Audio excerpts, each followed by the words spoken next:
السلام علیکم ورحمۃ اللہ وبرکاتہ۔ الحمد للہ رب العالمین والصلاة والسلام علی سید الانبیاء والمرسلین وعلی آلہ وصحبہ واولیاء امتہ اجمعین، اما بعد فاعوذ باللہ من الشیطان الرجیم، بسم اللہ الرحمن الرحیم۔ لقد كان لكم في رسول الله أسوة حسنة لمن كان يرجو الله واليوم الآخر وذكر الله كثيرا۔ صدق اللہ العظیم۔ معزز سامعین حضرات، آج کا عنوان اطاعت رسول صلی اللہ علیہ وسلم ہے۔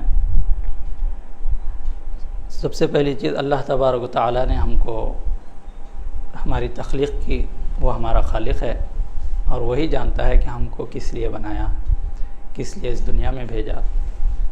اللہ تبارک و تعالیٰ فرماتا ہے کہ ہم نے موت اور حیات کو تمہاری آزمائش کے لیے بنایا ہے کہ کون تم میں سے ایکم احسن عملا، بہترین عمل کرتا ہے۔ اور ایک جگہ فرماتا ہے وما خلقت الجن والانس الا لیعبدون، ہم نے انسان اور جن کو صرف میری عبادت کے لیے میں نے پیدا کیا۔ تو پھر ہم صرف خدا کی عبادت کیسے کریں؟ کیا 24 گھنٹے خدا کی عبادت کریں؟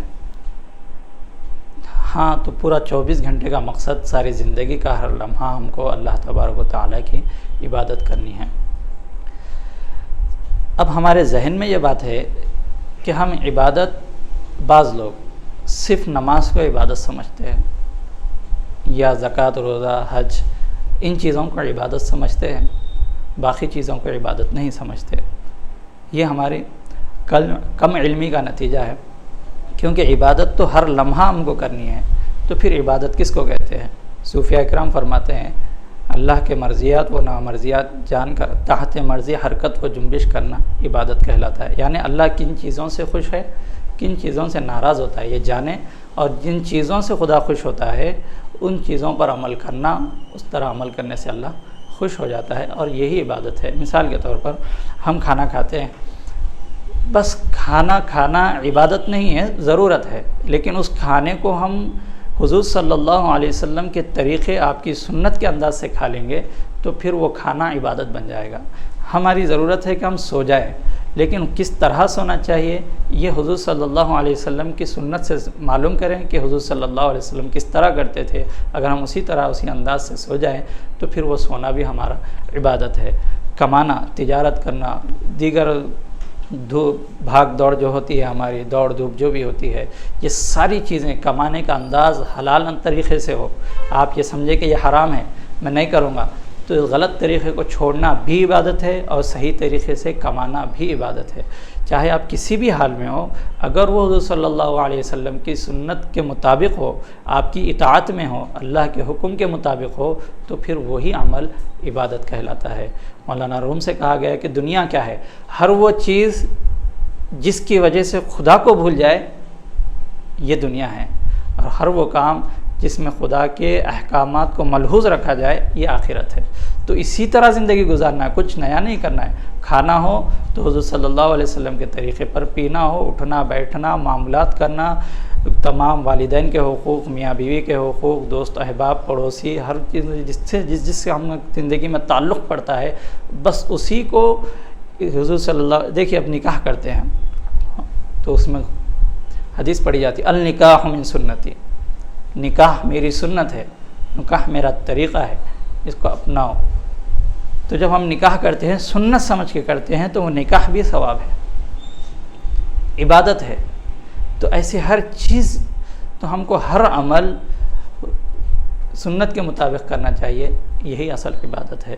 اور سب سے زیادہ، مسجد سے زیادہ قریب جنت ہم کو گھر سے ہوتی ہے، بزرگان دین کا قول ہے، کیونکہ ہم معاملات میں، معاشرے میں بہت ہی بگڑے ہوئے طریقے سے بات کرنے کا انداز، سلیقہ، طریقہ، ڈھنگ، بے ادبی، ہر چیز میں ہم سنت کو چھوڑ کر زندگی گزار رہے ہیں۔ دین کو ہم نے صرف نماز کے حد تک، روزے قربانی کے حد تک کر دیا، جبکہ دین ہم کو کھانے پینے کے ساتھ ساتھ ضرورت سے فارغ کس طرح ہونا چاہیے، طہارت کیسا لینا چاہیے، نہانا کیسا چاہیے، وضو کیسا کرنا چاہیے، کلی کیسا کرنا چاہیے، یہ تک سکھانے والے دین کو ہم نے اتنا مختصر کر دیا کہ گھروں سے دین کو دور کر دیا، مسجد کے حد تک کر دیا، گھروں کو یا نماز کے حد تک کر دیا۔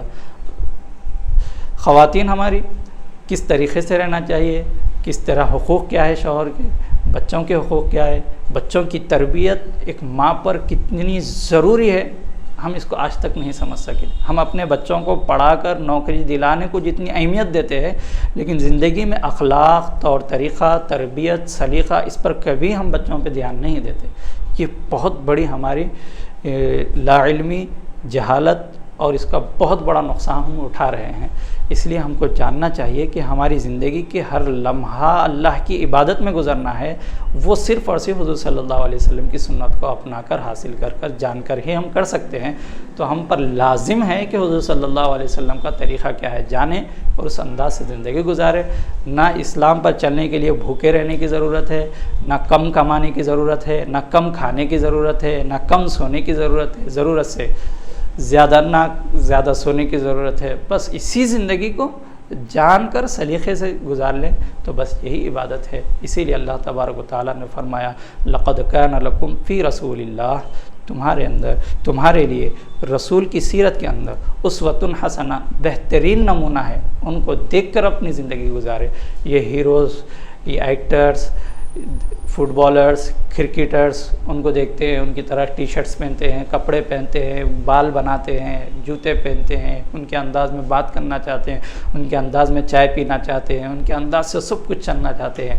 جیسا ہم نے لا علمی، جہالت، دنیا داری میں ہم نے ان کو اپنا ہیرو بنایا ہے، لیکن قرآن یہ کہتا ہے، حدیث نے قرآن میں آتا ہے، اس کا درجہ اور بلند ہے۔ وہ قرآن یہ کہتا ہے کہ تم حضور صلی اللہ علیہ وسلم کو، اپنے رسول کو، اللہ کے حبیب کو اپنا آئیڈیل بناؤ، اپنا ہیرو بناؤ، ان کو فالو کرو تو تمہاری زندگی یہاں بھی خوش رہیں گے اور قیامت میں بھی خوش رہیں گے، آخرت میں بھی اعلیٰ درجہ ملے گا۔ آخر میں اللہ رب العزت سے دعا ہے کہنے سننے سے زیادہ ہمیں عمل کی توفیق عطا فرما۔ وصلی اللہ تعالی علی خیر خلقہ محمد وعلی آلہ وصحبہ اجمعین والحمد للہ رب العالمین۔